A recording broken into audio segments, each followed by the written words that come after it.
Apparently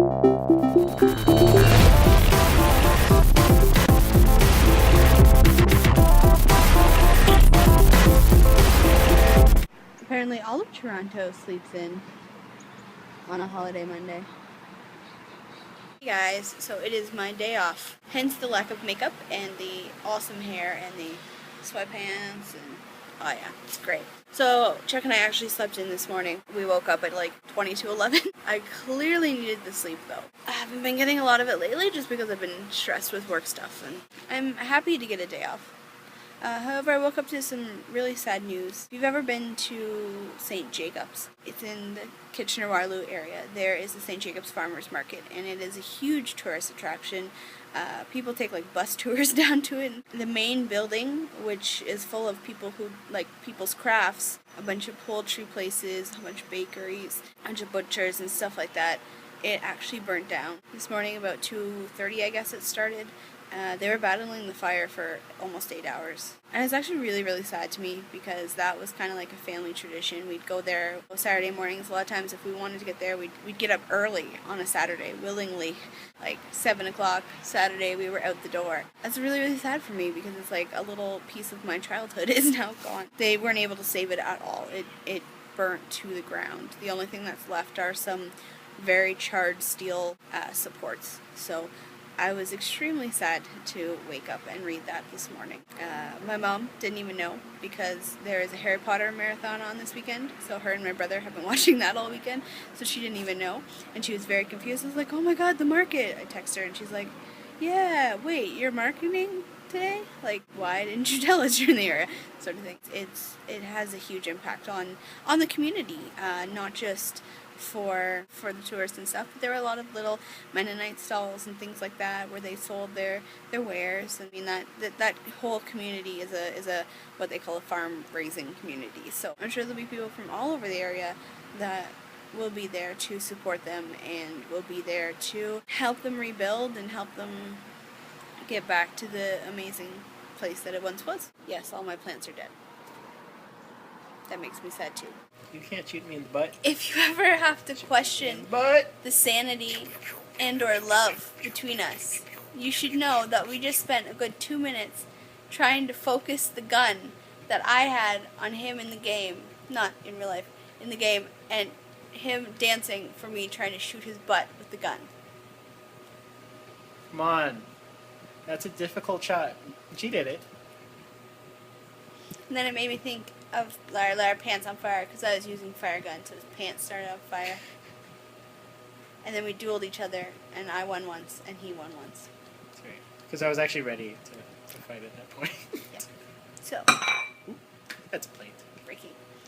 Okay, guys, so it is nighttime now. We spent a good chunk of the day on computers. Not really doing anything fun, though. Chuck is trying to Hackintosh the computer so that we can edit on it. The old mild computer, not successfully. He's restarted it many times trying to get it to work, and it's just not working for him. I don't have Office. I don't have Microsoft Office, so I've been using OpenOffice, and I've been trying to get some wedding stuff done, like programs and stuff. Like not finish, obviously, because there's still like almost 9 months till the wedding, so a lot of that you can't do yet. Just kind of getting ideas down and stuff like that so that when we do know all the final information, we can plop it in. For some reason, it won't let me line it up properly. It's like I found a free template for something, and it's the one part that I need, it's not working properly. So there's that. I think for the first time,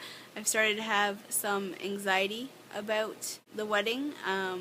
Not the idea of the wedding, so not anything like, oh, I'm worried about actually getting married, but more about everything that has to get done. I just sat down and I was thinking about all we have to get done before the end of November. We have to get our baptismal certificates redone from our church. Our church is where we got baptized.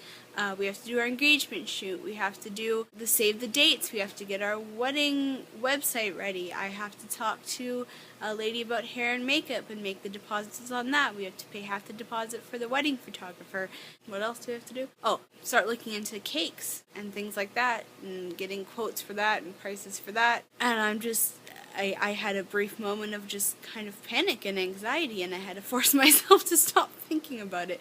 And that's the first time that has happened. Even though we've already done a lot for the wedding, I think at this point now I'm starting to realize just how much more there is. As excited as I am about it, because I love doing this sort of thing, and I love planning events, and I love crafts and stuff like that, DIY and all that. Now that they have definite timelines on them, like save the dates have to go out in the next 2 months roughly. Haven't even started those, nothing on those yet. We gotta lock down our photographer so she can do our engagement shoots, and because we're in Canada, we can't do that too late, or we're gonna be doing a winter shoot, which is gonna be cold. So that has to get done probably before the end of October, so that gives us a month and a bit. Now I can start to see how brides start going crazy and how they feel stress, especially with your everyday life, things that are going on in your everyday life. I can see how brides start to get stressed out about these things, even when they have supportive fiancés like Chuck, but starting to go crazy. So crazy that I ordered pizza. Aw, you said that you weren't going to tell them. I know, but I have to. I didn't actually order pizza though, which is the weird thing. We ordered the pasta and some garlic bread. So, I know, it's a big flub on my part, but I was just so stressed. I needed some cheese. But it's okay. We have lots of spinach and cabbage and cucumbers in the fridge, so I can get back on it again tomorrow. So, yes, I do feel bad and guilty about it. I was just that stressed. And no, I know that's not an excuse. But yeah, so I think we're gonna kind of round up the night soon. Chuck is trying to get that going. I'm going to edit tonight instead of tomorrow morning, which we normally do in the mornings, because work tomorrow is the busiest day at our workplaces. Both of us work 9-hour shifts tomorrow, which means we'll probably work 9.5, 10-hour shifts by the end of it all. Neither of us are looking forward to that. But Wednesday we have our first marriage counseling or wedding course preparation thing for the church. So that I'm actually kind of looking forward to that. That does not seem stressful. I hope. We'll see when we get there. But you guys will hear all about that on Wednesday. So, yeah, weddings, stress. So, frustrations. Yes. There's no sound now. There's no sound, but it's installing the update. Did it do that last time? Yeah, it did that last time. Dang. That's the thing, right? Is that you think you have it, and then you one little thing goes wrong, so you have to redo it. And you're like, oh, well, maybe this will work. And it doesn't. And you redo it. And you're like, oh, maybe this will work. And then it doesn't. That's why I wish I had more time, because I want to get it done. I don't have to worry about this. But he doesn't have too much more time because it is after midnight. Yeah. And he has to be at work for noon. And then he is busy Wednesday and Thursday and Friday. So basically, we're without the desktop computer that I wanted to have done by Saturday. Saturday. Until next Saturday. It's not fun, because the laptop is seriously overheating a lot. And the faster I wanted to get this done, the longer the laptop would probably end up living. As much as I enjoy the fact that we can cool down the laptop by using cooling pack, we're using that right now to cool down the laptop, and it's not fun. It's probably not good for it either. No. So, we're going to leave you guys now. He's going to try and work on that. I'm going to go edit the vlog, and we'll see you tomorrow. Tomorrow's will be short. Warning you ahead of time. Probably a one-taker when we both get home. Yeah. Most likely. So, see you guys tomorrow. Have a good night. Bye-bye.